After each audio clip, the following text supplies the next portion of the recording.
Assalamualaikum warahmatullahi wabarakatuh.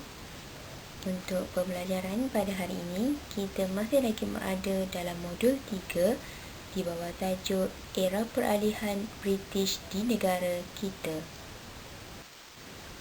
Di akhir pembelajaran ini, diharap pelajar akan dapat memerihalkan penyerahan Sarawak oleh Brooke kepada British. Pembelajaran kita pada hari ini boleh disemak dalam buku teks halaman 107 hingga 108. Untuk tajuk penyerahan Sarawak oleh Brooke kepada British, kita akan lihat kepada dua perkara utama, iaitu pentadbiran tentera di Sarawak dan juga faktor penyerahan Sarawak kepada British.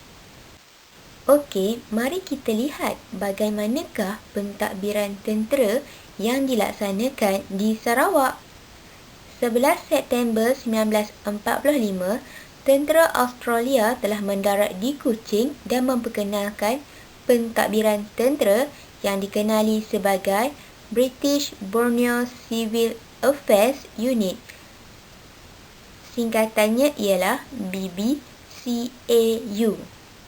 Dan seterusnya, pada tahun 1946, British telah memperkenalkan British Military Administration di Sarawak seperti mana yang telah diperkenalkan di Tanah Melayu. Kemudian, 1 Julai 1946, Wynne Brooke telah menyerahkan Sarawak kepada British. Tindakan ini telah mendapat tentangan hebat daripada masyarakat tempatan. Kini kita beralih pula kepada apakah faktor yang menyebabkan Sarawak diserahkan kepada British. Terdapat 3 faktor utama yang menyebabkan Sarawak telah diserahkan kepada British, iaitu yang pertama, masalah pewarisan takhta, yang kedua, desakan kerajaan British, dan yang terakhir sekali, masalah keuangan. Masalah perwarisan takhta berlaku di Sarawak setelah Charles Brooke mewasiatkan Wynne Brooke supaya sentiasa mengadakan rundingan bersama Bertram Brooke, iaitu saudaranya, untuk segala urusan pentadbiran negeri. Namun demikian, Wynne Brooke telah mengetepikan Bertram Brooke dan melaksanakan setiap keputusan mengikut kehendaknya sendiri. Keadaan pentadbiran di negeri Sarawak semakin sukar kerana Wynne Brooke tidak memiliki anak untuk menjadi penggantinya sebagai pemimpin utama di negeri Sarawak. Wynne Brooke semakin tua dan uzur. Namun demikian, beliau tetap enggan melantik anak saudaranya Anthony Brooke, iaitu anak kepada Bertram Brooke, untuk menggantikannya sebagai pemimpin di Sarawak. Faktor penyerahan Sarawak yang kedua ialah desakan kerajaan British. Pada 1938, Lord Moyni, iaitu Setiausaha Pejabat Tanah Jajahan, telah mengarahkan Shenton Thomas untuk membuat perjanjian tambahan dengan Sarawak. Perjanjian tambahan ini akan memberi kuasa kepada British untuk melindungi Sarawak sekiranya diserang oleh Jepun. Seterusnya, pada November 1941, perjanjian tambahan telah dimeterai. Menerusi perjanjian tersebut, British berupaya untuk mengawal pertahanan, hubungan luar dan pentadbiran Sarawak secara langsung. Desakan kerajaan British telah berterusan sehingga 19 Jun 1944.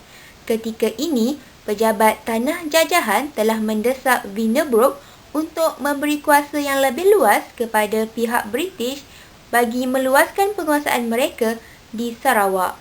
Sarawak dijadikan sebagai tanah jajahan, membolehkan British menguasai kekayaan ekonomi dan juga kepentingan pelaburan di sana.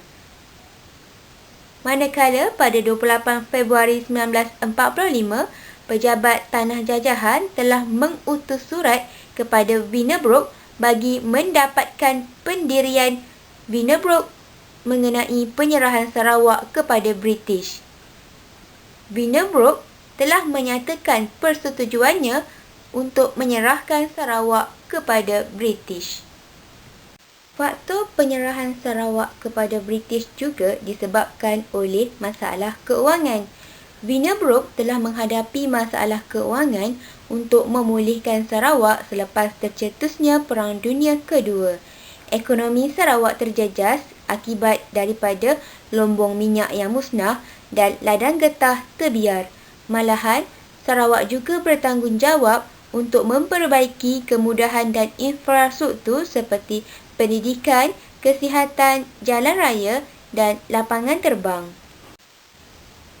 Malangnya, kerja pemulihan tersebut memerlukan kos yang amat besar. Vinebrook tidak berkemampuan untuk membangunkan semula Sarawak dan inilah yang menyebabkan beliau bersetuju untuk menyerahkan Sarawak kepada pihak British. Informasi tambahan. Sarawak pernah berada di bawah pemerintahan Jepun. Ketika itu, kerajaan sementara telah diwujudkan dan dipengerusikan oleh Bertram Brooke dan Anthony Brooke. Pada 1944, Oliver Stanley, iaitu Setiausaha Tanah Jajahan, telah berunding dengan kerajaan sementara bagi membolehkan British mengambil Sarawak. Walau bagaimanapun, Bertram Brooke dan Anthony Brooke menolak tawaran tersebut. Kini kita beralih pula kepada proses penyerahan Sarawak kepada pihak British. Proses penyerahan Sarawak kepada British bermula pada 28 Februari 1945 apabila pejabat tanah jajahan bertindak mengutuskan surat kepada Vinebrook. Surat tersebut meminta Vinebrook menandatangani surat perjanjian dengan George Henry Hall, iaitu Setiausaha Tanah Jajahan.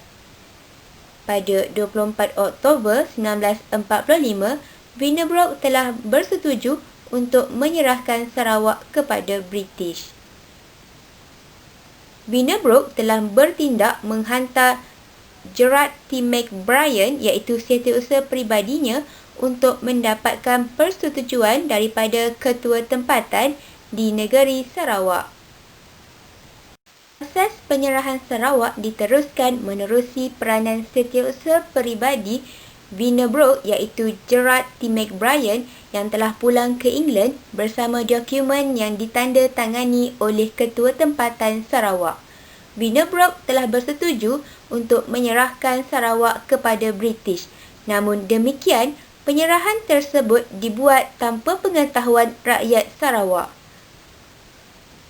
Seterusnya, British telah mengarahkan Vinebrook bagi mendapatkan kelulusan Majlis Negeri dan persetujuan rakyat Sarawak mengenai proses penyerahan Sarawak kepada British.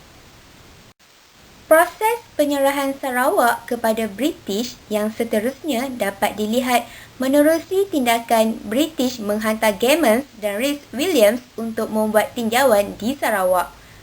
Pada 2 Mei 1946, dua orang ahli parlimen tersebut telah tiba di Kuching. Hasil tinjauan yang dilakukan oleh Gammons dan Rhys Williams telah melaporkan 4 dapatan.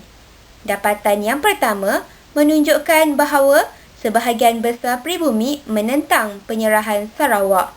Pribumi di sini merujuk kepada etnik-etnik yang terdapat di Sarawak sebagai contoh seperti Kelabit, Bidayuh dan Iban.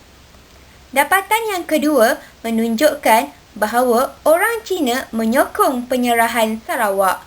Dapatan yang ketiga menunjukkan bahawa terdapat penduduk yang tidak memahami maksud penyerahan Sarawak.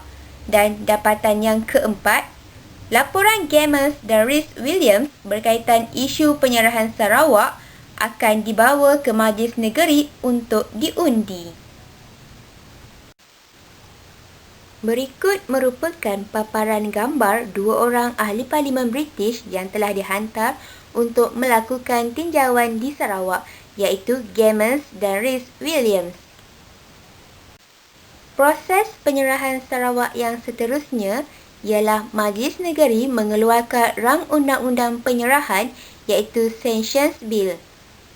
Dan keputusan menunjukkan bahawa golongan pro penyerahan, iaitu yang bersetuju dengan penyerahan Sarawak kepada British, menang dengan 19 undi, sementara 16 undi lagi menentang penyerahan Sarawak kepada British. Secara keseluruhannya, topik pembelajaran pada hari ini, iaitu penyerahan Sarawak oleh Brooke kepada British, telah menyebabkan taraf Sarawak sebagai negeri naungan British dimansuhkan dan Sarawak telah disahkan sebagai tanah jajahan British, iaitu pada 1 Julai 1946, hari penyerahan Sarawak telah diisytiharkan di Kuching.